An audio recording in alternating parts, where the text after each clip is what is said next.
ሰላም ወገን እንዴት ዋላችሁ? እንዴት አደራችሁ? እግዚአብሔር ይመስገን በጣም ደህና ነኝ። እውነት ለመናገር ማለት ነው እግዚአብሔርን ትናንት ቅምጥሌ ከለቀቀች ከአንድ ሰዓት በኋላ ይመስለኛል ቪዲዮን ሰርች የነበረውና እዛ ዙረተኛ ላልኳችሁ ከዛውኛ አይደለም ቪዲዮን የለቀቁት ልክ በቃ እንሂድን የተባለና ፈርተን ማለት ነው ከነበርንበት ቦታ በጣም ከባድ ነው። አሁን ያለውበት ግን እግዚአብሔር ይመስገን ማለት እዛ ጋር የሚሆነው ነገር ነው ወደዚህ ወደኛ መጥቶ የሚደርሰው እንጂ ቦታው ላይ ብንሆን ደግሞ በጣም ከባድ ነውና እዛ ቦታ ላይ ያላችሁ እግዚአብሔር ይጠብቃችሁ። ፍርሃቱ በጣም ነው የሚያስፈራው። ማርያምን አይደለም ቅርብ ላይ ሆናችሁ በሩቅ እንኳን እኛ ጋር የሚሰማው እንትን በጣም ከባድ ነው። እናማ ወዶችዬ ያው እንግዲህ ሁላችሁም ጥንቃቄ ለማድረግ ሞክሩ። እግዚአብሔር ያውቃል። በተረፈ ግን ያው አንዳንዴ በስህተቶች ማለት በሚመጡ ነገሮች የምንሳሳታቸው ስህተቶች ሊኖሩ ይችላሉ። እነዛ ስህተቶች ላይ ተቆጠቡ አሉ ማለት አሁን ኢትዮጵያ ላይ ሆናችሁ ብትፖስቱ ምንም ችግር የለውም። ኢትዮጵያ ላይ ሆናችሁ ከዚህ ጋር እየተፈጠረ ያለውን ነገር ምናምን ብትዘግቡ እናንተ ጋር ምንም የሚደርስ ነገር የለም፣ የሚደርስ ከባድ ነገር የለም። እዚህ ጋር ሆናችሁ ግን በጣም ከባድ ነው ሹዶቼ። በተረፈ እግዚአብሔር ያውቃል ለማለት ነው። ከዛ መቀጠል ግን እንግዲህ ያው ኤፊ ቅምጥሌን ይዞ በሄደው ብዙዎቻችሁ ምር እያላችሁ ነው። ሲቀጥል ሀብና መልኛውም የሰራችሁት ቪዲዮ አለ። ሁሉም ሰው ትክክል ነው ማለት በራሴ እኔ አሁን እህቴ ጋር ሁኜ በእህቴ በኩል ሲሆን እህቴ ልክ ትክክል ነች፣ በወንድሜ በኩል ሲሆን ወንድሜ ትክክል ነው። ይህ ነው ለምሳሌ ሀብ ወንድሜ ምንም ጥፋት አላጠፋም ብላል፣ ብሩኬን ማለት ነው። ዩካን ትክክል ነው፣ ወንድምን አሳልፎ መስጠት አይቻልም። ኤፊ ደግሞ እህቴን እንደፈለገ እንዲሆንብሽ አልፈልግም ወይ ደግሞ ያም ይህም እየመጣ ምንም እንዲልሽ አልፈልግም ብሎ ደግሞ ይዞ መሄዱ በጣም ትክክል ነው። ያ ይዞ ሄደ ማለት ሊያለያያቸው ነው ወይ ደግሞ የመጨረሻ መለያየታቸው ነው ማለት አይደለም።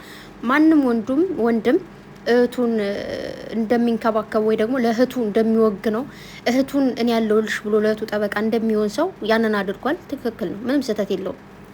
እና ደግሞ ሁለቱን እንወዳለን ትላላችሁ፣ ግን ለምንድን ነው ታዲያ ቅምጥሌን ይዞ ሲሄድ አዎ ምናምን እያላችሁ የምታበረታቱት እያላችሁ ነበርና ከዚህ በፊትም ተናግሬያለሁ።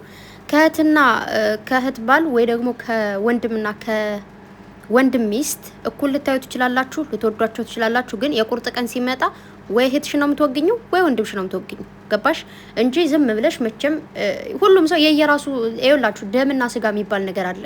ከማስመሰል ውጭ ሆነ እናውራ ማለት አሁን እንዴት መሰላችሁ? የሆነ ለምሳሌ የእህትሽን ባል ያወቅሹ በእህትሽ ነው። እህትሽ ጋር ፒስ ሲሆን ምናምን ያው ነው አብረሽ በቃ ትወጃለሽ ምናምን። ግን ከእህትሽ ጋር ጸብ ሲፈጠር ምናምን የሆነ የሚቆረቁርሽ ነገር አለ። ሁለታቸውን ማለያየት አትፈልጊም፣ ግን ደግሞ ለእህትሽ መወገን ትፈልጊያለሽ ነው። እንደዛ ነው። ስለዚህ አሁን ወንድም ይዞ መሄድ ሳይሆን ማስታረቅ። ለምሳሌ እንደዚህ አንዳንዴ ማለት ነው እህትን ይዞ ከቤት ይዞ ሲወጣ የእሱ አለመኖር ምን ያክል ጉድለት እንደሆነ ያውቃል ባልየው ማለት። ለምሳሌ አሁን ብሩኬ ቅምጥሌን ኤፍ ይዞበት ሲሄድ ቅምጥሌ ከቤት አለመኖሯ ጉድለቱን፣ ከዛ በኋላ ደግሞ ቤተሰቦቿን አስከፍቻለሁ ማለት ነው ምናምን የሚለውን ነገር ያስባል። ይሄ አሁን የነሱ ድራማ ነው። ሪል ላይፍ ላይ ስናወራ አሁን እህቴና ባልያ አይበልባቸው የሆነ ነገር ቢፈጠር እኔ እህቴን ይዣት ከሄድኩኝ ከቤት ይዣት ከወጣው ምናምን ያኔ እሱ ጉድለት ነው ያለ። አንዳንዴ ጋፕ መፍጠር ጥሩ ነው። ምን አጥፍቼ ነው ወይኔ በቃ ቤተሰቦቿ ሁሉ ተቀየሙኝ ማለት ነው ምንድነው ያጎደልኩት ምናምን ብሎ ቆም ብሎ እንዲያስብ ያደርገዋል። ይቅርታም እንዲጠይቅ ያደርገዋል። እሷም ደግሞ ከሱ መራቋ እንዲሁም ደግሞ ቤተሰብ ከነሱ ህይወት ማስገባቷ የቆጫትና ሁለታቸውም ይቅር ለመባባል ቀላል ነው። ገባችሁ? ቅምጥሌንም አሁን ኤፍ ይዟት ሲሄድ ወይኔ በቃ ቤተሰብንም እንደዚህ ያስከፍቻለሁ ማለት ነው ምናምን። ከዛ ደግሞ ከብሩኬ ጋር ያለውም ጋፕ ሲፈጠር ደግሞ ቆም ብላ እንድታስብ ያደርጋታል። አንዳንድ ጸቦች ወይ ደግሞ አንዳንድ እንትኖች ጋፕ መፍጠር ጥሩ ነው። ዝም ብሎ እንደዚህ በየቀኑ መገናኘት በየቀኑ መጨቃጨቅ ምናምን ትርጉም አይኖረውም። ፋይዳ የሚኖረው ወይ ደግሞ ትርጉም የሚኖረው አንዳንዴ ራቅ በማለት የሚፈቱ ነገሮች አሉ። ኦኬ።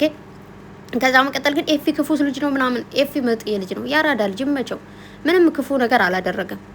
የሆነ እንዴት ነው እናንተ ከዚህ በኋላ አትገናኙም የመጨረሻ ነው መለያያችሁ ምናምን ብሎ አላየንም አይደል ገና። ስለዚህ ቀስ እንበል፣ የሆነ አለመቸኮል ጥሩ ነው። ሰከን በረድ እንበል። ኦኬ። ሰከን ያለ ነገር ጥሩ ነው። ወንድም ለእህቱ ትከሻ ነው፣ መከታ ነው፣ ጋሻ ነው፣ ከለላ ነው። ወንድም ነው በቃ አባት ነው። የአባት ምትክ ናቸው ወንድሞች። ሲጀመር ወንድም አባት ነው በስምነት ወንድም ቢባልም ግን አባትሽ ነው። ወንድምሽ አባትሽ ነው። ወንድም ካለሽ አባትሽ አይመለከተውም በእያንዳንዱ ነገር። እኔ አሁን ታላላቅ ወንድሞች አሉ። ብዙ ጊዜ በሚያስፈልጉ ነገሮች አባቴን ሳይሆን ማስገባ ወንድሞቼን ነው በእያንዳንዱ ነገር። ምናልባት አባትሽ የሆነ ሀሳብ ምናምን ሊሰጥ ይችላል፣ ግን በየትኛውም ቦታ ላይ የሚገኙልሽ ቀድሞ የሚገኙልሽ ወንድሞችሽ ናቸው። እና ወንድም ጥላ፣ ወንድም ከለላ፣ ወንድም ጋሻ፣ ወንድም አባት፣ ወንድም በቃ ብል ብላችሁና ያ ነው። እዛ ላይ ደግሞ በጣም አንዳንድ ኩክኒያሞች ወንድ ቤተሰብ የላትም ምናምን እያላችሁም ደግሞ ባለፈው ያው እናንተ የተጠቀማችሁን ቃል ባልጠቀም ብያችሁ ነበረ። እሱን ደግሞ እንግዲህ ወንድም ጥላ እንዳላት መጡ አሳያችሁ ነው። ስለዚህ አሁን ምን ትበሉ አያችሁ። ወንድሟ እኔ ነኝ ወንድም ማለት ይሄ ነው ብሎ ወንድም ጋሻ አለው ብሎ ሲመጣስ እና እንደዛ ነው። ስለዚህ የብሩኬ ወንድሙም ትክክል ናቸው። በራሳቸው በኩል ለወንድማቸው የሚያደርጉት ጠበቃነት ምናምን ሊያናድዳችሁ ሊያበሳጫችሁ አይችልም። ለቅምጥሌም ደግሞ ወንድሞቿ እህቶቿ የሚያደርጉት ጠበቃነት ሊያስቆጫችሁ ሊያበሳጫችሁ አይችልም። አንዳንድ የግድ ቤተሰብ መግባት ያለበት ጸብ አለ። በየቀኑ በጥቃቅን ጸቦች ቤተሰብ አታስገቡ። ፍቅር ላይ ትዳር ላይ ያላችሁ ግን አንዳንድ ጸቦች አሉ። ግድ ቤተሰብ ካልገባበት ቤተሰብ ልጄን እወስድብሃለሁ ብለው ካልተቆጡት እንደፈለገ ሪምቧ የሚልባችሁ ባል ሊኖር ይችላል። ሚስትም ብትሆን የሆነ ነገር ብላውንም የዛኛው ደግሞ እንትን ካላሉ እንደፈለግሽ የምትሆንባችሁ ሊኖር ይችላል። ስለዚህ አንዳንዴ ከበድ ያሉ ነገሮች ላይ ቤተሰብ ገባ ቢሉ ጥሩ ነው ብዬ አስባለሁ። በተረፈ ግን ሁላችንም አያገባንም። የብሩኬ እህት ወንድሞች እንዲህ ለምን አሉ ቅምጥሌ እህት እንደዚህ ምናምን ሁሉም ሰው በራሱ ትክክል ነው ነው። ሀብም በቀደም ስትናገር የነበረው ስታደርግ የነበረው ትክክል ነው። አሁን ደግሞ ኤፊ ባደረገው ነገር ደግሞ አንተ ራሱ ወንድም ስለሆንክ ልትረዳው ይገባል ነው። ይህን ነው ልላችሁ የምፈልገው። ከዛ ውጭ ኤፊ ክፉ ሰው ነው፣ ሀብ ክፉ ሰው ነው አትበሉ። ደርሶባችሁ እዩት። በእህታችሁ በወንድማችሁ ላይ የሚደርስ ነገር ስታዩት ነብር ነው የምትሆኑ። ዝም ብላችሁ እንደዚህ እንደሚወራው አይደለም። አንዳንድ ነገሮች ሲወሩና ተግባሩ ላይ ስትገኙ ከባድ ነው። ስለዚህ ምንም ያናደድ የሚያበሳጭ ነገር የለውም። ሲቀጥል ያው እነሱ ታውቃላችሁ ድራማ እንደሆን ትናንትም እየነገርኳችሁ ነው ማለት ካሜራው ይዘጋል፣ አብረው ይበላሉ፣ ይጠጣሉ፣ ፋፍሽ ይላሉ ማለት ነው። ምንም የተፈጠረ የሚፈጠር ነገርም ስለማይኖር ብቻ እግዚአብሔር ይጠብቃችሁ በያላችሁበት ማለት ፈልጋለሁ። ቅምጥሌ የጻፈችው አለ ከመጣንበት መንገድ ይልቅ የምንሄድበት ይርቃል። ሶ ላለፈው ሳይሆን ለሚመጣው እንጨነቅ። ያ እያንዳንዱ ነገር እስካሁን የመጣናቸው መንገዶች አሉ፣ ሩቅ ናቸው እውነት ለመናገር ግን ደግሞ ከዚህ በኋላ የምንኖረው እድሜ ደግሞ አለ። ይሄን ለማለት የፈለኩት ወይ ደግሞ ቅምጥሌ ለማለት የፈለገችው እንዴት መሰላችሁ? አንዳንድ ሰዎች ይሄ ይኸውላችሁ እውነት ነው ብላችሁ እንዳትይዙ፣ ድራማ ነው። የቅምጥሌና የብሩኬ ድራማ ነው። ድራማው እጅ ብሎናል፣ አዎ እጅ ብሎናል፣ ሰልችቶናል። ግን አንዳንድ ሰዎች አሉ እውነቱን ስነግራችሁ ፍቅር ላይ ሆነው 2 አመት 3 አመት አሳልፈው ሊሆን ይችላል። በዛ ባሏ ያ ፍቅረኛ ሲቀየር ወይ ደግሞ ሚስቱ ያቺ ፍቅረኛቱ ስትቀየርበት አይ እስከዛሬ ይህን 2 አመት አጥፍቼ ይህን 3 አመት አጥፍቼ ከዚህ በኋላ እሷን ማስተካከል ይሻለኛል እንጂ እሷን ትችማ ደግሞ እንደሌላ እንዳዲስ ፍቅር አልጀምርም ምናምን ይላሉ። አባቴ 2 አመት ያጠፋውማ ምንም ነው። 2 አመት ያጠፋሽው ምንም ከዚህ በኋላ 40 አመት ሊሆን ይችላል፣ 30 አመት ሊሆን ይችላል፣ 50 አመት ሊሆን ይችላል። አብራችሁ ስትናቆሩ ልትኖሩ ነው። በቃ ደስ ካላለሽ ካልተመቸችሽ ካልተመቸች ጥርግ በቃ እዚህ በኋላ አዲስ ላይፍ እንደገና መጀመር እንጂ አይ ከዚህ እስካሁን ያጠፋሁት መንገድ ስላለ እስካሁን ያጠፋሁት ገንዘብ አለ እስካሁን ያጠፋሁት ድካም አለ ስለዚህ በቃ በዚሁ በቀጥል ይሻለኛል ካል ከዚህ በኋላ ከ2 አመቱ የበለጠ 40 አመት 50 አመት 60 አመት 70 አመት 80 አመት ልትቆዩ ትችላላችሁ። እንደዛ እየተናቆራችሁ ልትቆዩ ነው። ስለዚህ አንዳንዴ በነገራችሁ ላይ ማይለመዱ ባህሪዎች አሉ። ማይለመዱ ከሰው ልጅ የማይለመዱ ልታስተካክሏቸው ማትችሉት እንደ ጎበጡ የሚቀሩ አሉ። ከጎብጠው ቀርተው እናንተን ነው አብረው የሚያጎብጧችሁ እንጂ እናንተ ወይ ከነዛ ጎባጣዎች እነዛ ሰዎች አታስወጧቸውም። እነሱ ስበው ወደዛ ይወስዷቸዋል። እናንተ ማንነታችሁን ከማጣጣችሁ በፊት መተው የሚባል ነገር አለ። ባይዘው ወይ የሰው ልጅ ማይመቻች ጸባይ ባይኖረው ኑሮ ፍች ባልኖረ ፍች የኖረው ለዛ ነው እንጂ የሆነ እሳትና ውሃው ናችሁ ልትኖሩ ትችላላችሁ። ምን ችግር የለውም። ግን አንዳንዴ እሳትና እሳት የሆነ ነገር የሆነ እንዴት አድርጌ እንደማስረዳችሁ አይዶን ነው ብቻ የሆነ በደንብ አድርጌ ማስረዳችሁ ደስ ባለኝ። ግን ይኸውላችሁን ድፋ አለ ደግሞ እና እንደዛ ነው። ስለዚህ የሚመጣው ነው የሚርቀው እንጂ አሁን እስካሁን ያሳለፍናቸው ነገሮች ኖርማል ናቸው። አሁን እኛ ብዙዎቻችን ህልም አለን። አሁን እኔ ነገ እስካሁን ያመጣው ችግር የለውም እላለሁ። ወደፊት ይህን አድርጋለሁ ምናምን እያልኩ በጣም ብዙ እቅዶች አሉ። ስለዚህ እናንተም እንደዛ ናቸው አይደል?